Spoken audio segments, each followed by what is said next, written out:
बरं, काय असा तुमचा आदर्श आहे बुवा जीवनामध्ये? काय आदर्श आहे? तुम्ही काय दिवा लावला बुवा? असं तसं बोललं की आपल्याला राग येतो.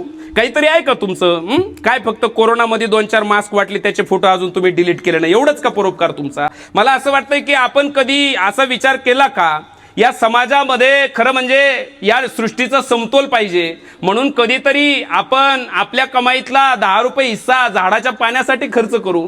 हे झाडं वाढले तर उष्णता कमी होईल, उष्णता कमी झाली तर उष्माघात कमी होईल, उष्माघात कमी झाला तर उष्माघाताने मरणारी माणसं जिवंत राहतील. मला असं वाटतंय असं कधीतरी केलं का? 1-2 ठिकाणी जर आपण पाणपोया उभ्या केल्या तर त्या वन्य प्राण्यांना पाणी देऊ शकलात का? गावामध्ये 1-2 म्हातारी माणसं निराधार आहे, त्यांच्या आजारासाठी रुपया खर्च करू शकलात का? गरजू असणाऱ्या विद्यार्थ्यांना तुम्ही वही पेन देऊ शकलात का? असं जर तुम्ही करत नसाल तर तुमच्या या बडेजावाला 0 किंमत आहे. तुमच्या दृष्टीने ती किंमत मोठी आहे, समाजाच्या दृष्टीने तुम्ही अप्पलपोटे. समाज फक्त तोंडावर तुम्हाला नाव ठेवत नाही, कारण तुमच्या आयुष्यामध्ये काही परोपकार घडलेला